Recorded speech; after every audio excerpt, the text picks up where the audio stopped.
Good morning बच्चों।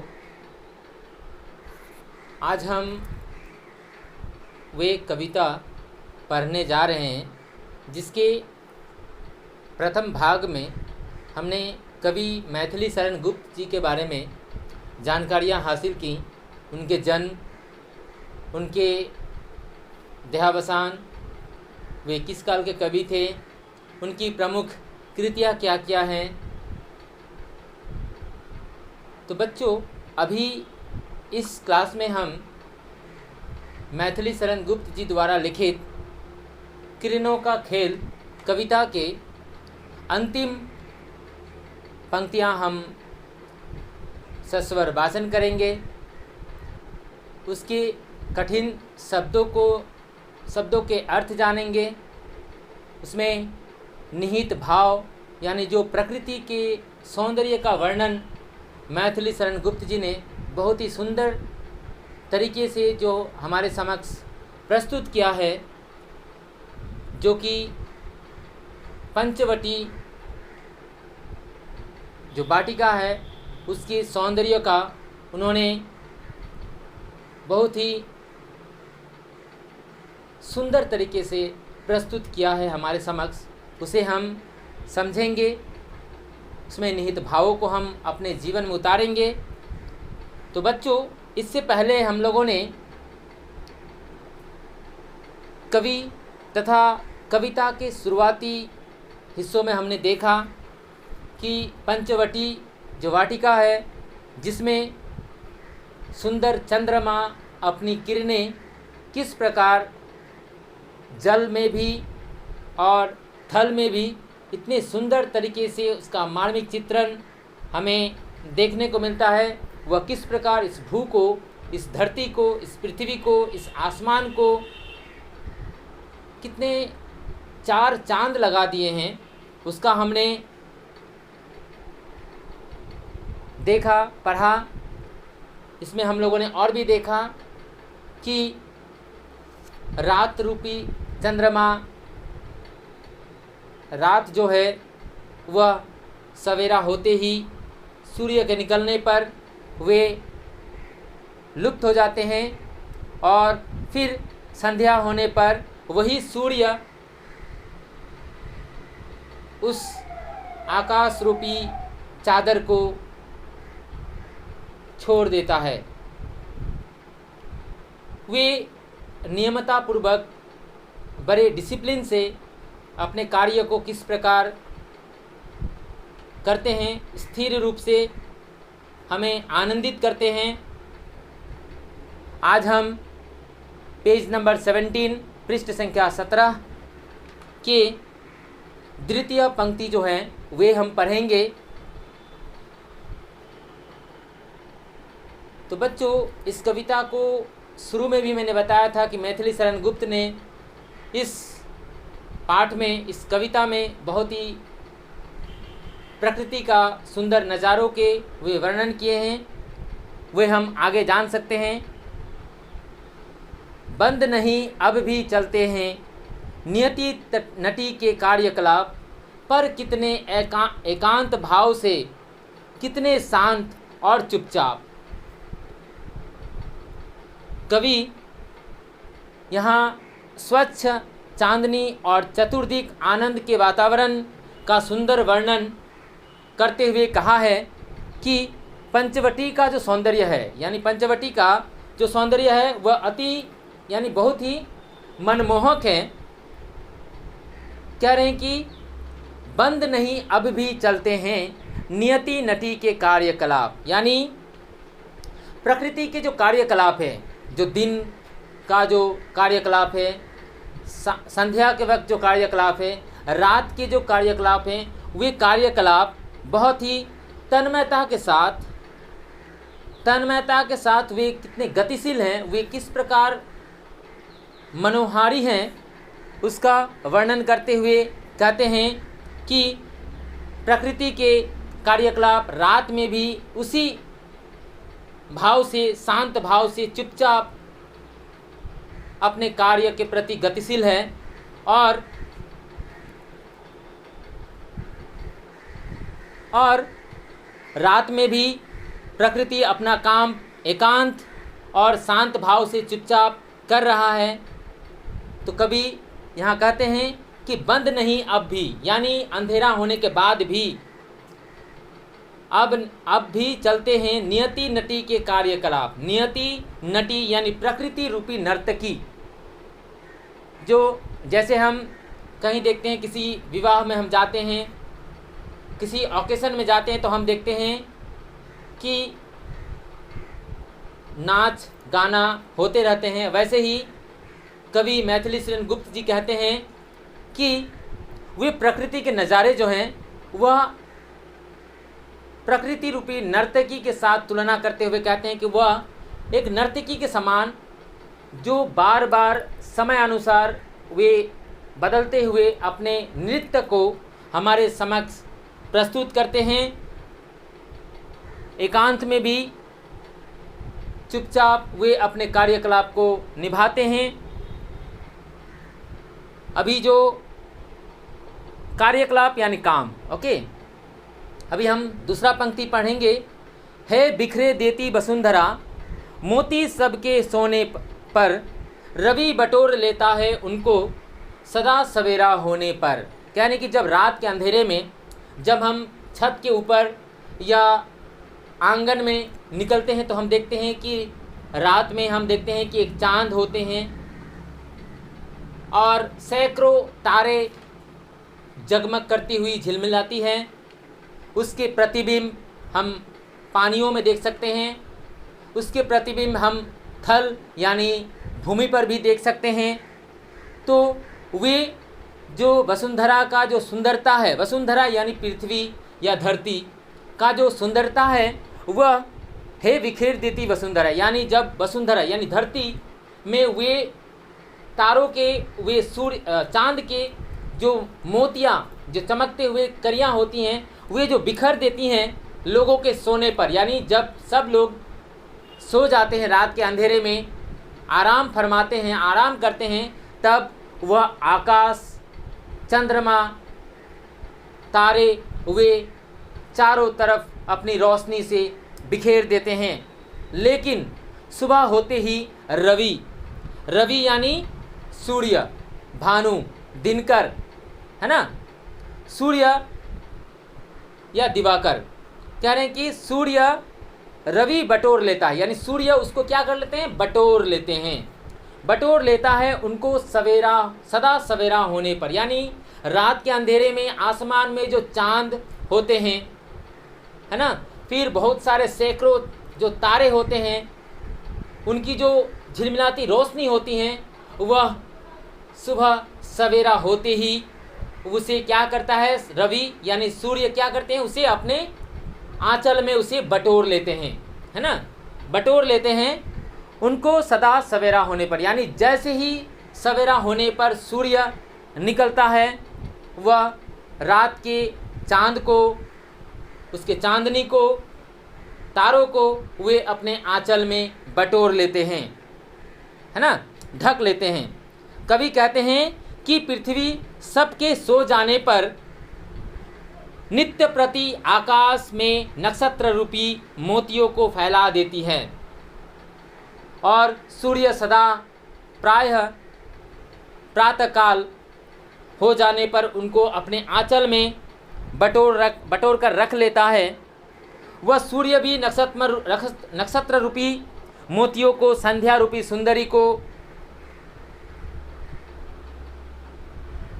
वे क्या करते हैं, सुबह सवेरा होते ही सूर्य क्या करते हैं, उसको अपने आंचल में बटोर लेते हैं और विराम दायिनी अपनी संध्या को दे जाता है। शून्य शाम तनु जिसके उसका नया रूप झलकाता है। यानी रात हो जाने पर, रात्रि हो जाने पर उसमें जो तारे, चांद अपनी रोशनी बिखरते हैं, सूर्य निकलते ही उसे अपने आंचल में बटोर लेते हैं। फिर शाम होते वक्त, जब शाम के वक्त हो जाते हैं, तब सूर्य डूब जाते हैं, यानी अपने लोक को चले जाते हैं, यानी अपने सूर्य लोक में वे चले जाते हैं और विराम रूपी उस संध्या को, विरामदायिनी यानी आरामदायिनी, विश्राम देने वाली, विश्राम देने वाली जो संध्या है, उस वक्त लोग काम नहीं करते, बल्कि वे अपने घर लौटकर, पशु पक्षी जितने भी प्राणी हैं, वे अपने घर लौटकर वे क्या करते हैं? आराम करते हैं। इसीलिए संध्या के बाद रात्रि को, संध्या को वे आरामदायिनी यानी विरामदायिनी माता के रूप में जानी जाती हैं। विराम देने वाली संध्या को दे जाती है, यानी सूर्य जो सवेरा होने पर आकाश के सारे तारों को, चंद्र को वे बटोर लेते हैं, वे उस शाम रूपी देवी को, संध्या को वे दे जाती है। शून्य शाम तनु जिससे उसका नया रूप झलकता है। तब हम देखते हैं कि शाम होते ही, सूर्य के डूबते ही वह आकाश का नया रूप हमें देखने को मिलते हैं। यानी अतः नक्षत्र रूपी मोतियों को धारण करके उस संध्या रूपी सुंदरी भी का शून्य यानी जो सूना आंचल जो था, वे सस्य श्यामल रूप में झिलमिलाने लगती हैं, अति दीप्त और मनोहारी लगने लगती हैं। नया रूप झलकता है, यानी नया जीवन झलकाता है, झलक दिखाई देता है। तो बच्चों, यह जो कविता थी किरणों का खेल, इस कविता में कवि ने यहाँ बहुत ही मार्मिक चित्रण करते हुए, प्रकृति के, पंचवटी के बहुत ही मार्मिक चित्रण करते हुए वे कहते हैं, यानी इस कविता के सारांश जो है वह है कि किरणों का खेल कविता के माध्यम से कवि मैथिली शरण गुप्त जी ने प्रकृति का विषय कविता है। यह कविता पंचवटी खंड काव्य का एक अंश है, यानी पंचवटी जो खंड काव्य है मैथिली शरण गुप्त जी द्वारा लिखित, वह उसका एक अंश यहाँ पर दर्शाया गया है किरणों का खेल कविता के माध्यम से। प्रकृति जो स्वयं ईश्वर प्रदत्त है, यानी ईश्वर प्रदत्त यानी वे हमेशा के लिए एक ही समय नहीं होता, बल्कि उसमें चेंजेस, उसमें बदलाव होते जाते हैं। जैसे रात्रि के बाद सवेरा, सवेरा के बाद शाम, शाम के बाद फिर अंधेरा, वैसे ही वह क्रम चलता रहता है। अपने इसमें प्रकृति के कार्यकलापों का सौंदर्य बड़ी सुंदर तरीके से, बारीकी से चित्रण हुआ है।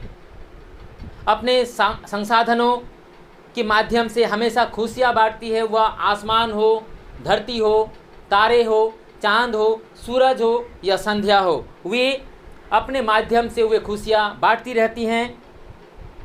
प्रकृति न कभी हार मानती है न थकती है। प्रकृति जो है, यानी वह सवेरा के बाद शाम होना, शाम के बाद अंधेरा होना, अंधेरे के बाद फिर सुबह होना, यानी वह प्रकृति जो है, प्रकृति का जो नियम है, जो कार्यकलाप है, वह कभी थकता नहीं है और ना ही रुकता है।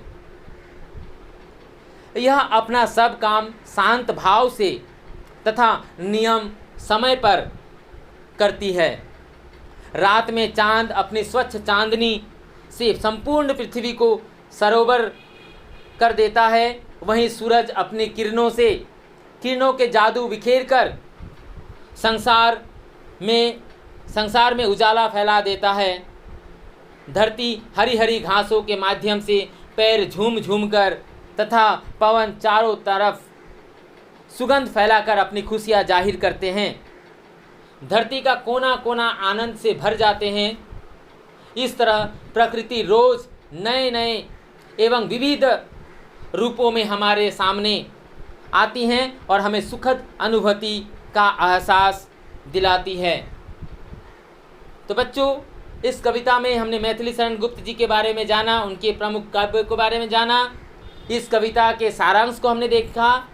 इस कविता में जो मैथिली शरण गुप्त जी ने प्रकृति का पंचवटी महाकाव्य के जो एक अंश जो उन्होंने किरणों का खेल कविता में जो प्रस्तुत किया है, वह बहुत ही मनोहारी हैं, बहुत ही सुंदर चित्रण किया है उन्होंने प्रकृति का। इसे पढ़ने के बाद आप लोग शाम को या रात्रि को एक बार आसमान के नीचे खुली मैदान में या फिर अपने छत के ऊपर या अपने आंगन में भी हो सके तो एक बार ज़रूर निकलकर उस नज़ारे को, उस सुंदरता को आप निहार सकें। इसी के साथ आज हम यहीं पर समाप्त करते हैं यह हमारी पाठ किरणों का खेल, जिनके कवि हैं मैथिली शरण गुप्त। तो बच्चों, इसमें पूछे गए कुछ सवाल मैं पूछूंगा जो कि अभ्यास माला में दिए गए हैं। सही विकल्प का चयन कीजिए, यानी सही विकल्प, यानी MCQ टाइप है, मल्टीपल चॉइस क्वेश्चन है, जिसमें हमें 4 ऑप्शन दिए गए हैं। उसके सही उत्तर हमें बताना है कि वह सही है या गलत है, कौन सा सही है। तो जो सही होंगे उसमें हम टिक मार्क करेंगे। तो सबसे पहला सवाल जो है नंबर क, हरित तृण का तात्पर्य क्या है? हरित तृण का अर्थ, तात्पर्य यानी अर्थ क्या है? सबसे पहला है हरी भरी धरती, दूसरा है हरी भरी घास, तीसरा है हरे भरे खेल, चौथे हैं चांदनी रात। कौन से होंगे बच्चों? यस, हरी हरी घास, यानी ऑप्शन 2 जो है वह सही उत्तर है ना। तो हम ऑप्शन 2 पर पेंसिल से टिक मार्क कर देंगे ताकि हम समझ सकेंगे। नंबर ख जो है, कविता में मोती किन्हें कहा गया है? ऑप्शन 1 प्रकृति को, नहीं। ओस की बूंदे को, नहीं। धरती को, नहीं हो सकता है, हो भी सकता है। चंद्रमा की रोशनी, नहीं। किसे कहा गया है? ओस की बूंदों को, यानी ऑप्शन नंबर 3 ओस की बूंदे, यानी ओस यानी जो शीत है ना, जो फुहारे होते हैं उसके बूंदों को मोती कहा गया है। यानी वे चांद के किरणों के कारण वे जो बूंद होते हैं उसके, वे झिलमिलाने लगते हैं। नंबर ग, कविता में विरामदायिनी किसे कहा गया है? Very important. तो ऑप्शन 1 कवि, नहीं। ऑप्शन 2 संध्या, ऑप्शन 3 सूरज, ऑप्शन 4 धरती। कौन से होंगे बच्चों? यस, ऑप्शन 2 संध्या को विरामदायिनी कहा गया है। यानी संध्या के वक्त सभी लोग अपने अपने घरों के लौटकर वे आराम करते हैं। बच्चों, यहाँ जो दूसरा नंबर सवाल है, निम्नलिखित प्रश्नों के पूर्ण वाक्य में उत्तर दो, जिसमें से पहला सवाल है कि किरणों का खेल किस प्रकार की कविता है? तो किस प्रकार की, जैसे कि मैंने बताया था कि मैथिली शरण गुप्त जो कि प्राकृतिक नज़ारों के ऊपर बहुत ही सुंदर मार्मिक वर्णन करते हैं, तो इससे हमें पता चलता है कि यह किरणों का खेल जो कविता है वह एक प्रकृति विषयक बहुत ही प्रेरक कविता है। धरती किसके माध्यम से अपनी खुशी जाहिर करती है? किसके माध्यम से? हरी भरी घासों के माध्यम से। वृक्ष क्यों झूम रहे हैं? क्योंकि हल्की हल्की हवाओं के कारण, धीरे धीरे हवाओं के कारण वृक्ष झूम रहे हैं। सूरज मोती का उपहार कब बटोर लेता है? सुबह सुबह, सवेरा होने पर। जल और थल में चांदनी बिछी होने का क्या अर्थ है? जल और थल में चांदनी बिछी होने का अर्थ यह होता है कि चांदनी का प्रकाश धरती पर पड़ता है और उसकी परछाई जलाशय और थलाशयों में दिखाई देते हैं। संध्या को विरामदायिनी क्यों कहा गया है? बच्चों, वेरी वेरी इंपॉर्टेंट, कि संध्या को विरामदायिनी क्यों कहा गया है? क्योंकि संसार के सभी प्राणी संध्या होने पर विराम या आराम लेना चाहते हैं, इसलिए संध्या को विराम दायिनी कहा गया है। तो बच्चों, यह सारे सवालों के जवाब बहुत ही आसान हैं, बहुत ही याद करने लायक है। जिसे एक बार पढ़ोगे इस कविता को अच्छे से, तो तुम आराम से इस कविता के अर्थ को, इस कविता में दिए गए जो प्रश्न है उसका उत्तर आसानी से दे पाओगे। तो बच्चों, आज के लिए इतना ही। धन्यवाद।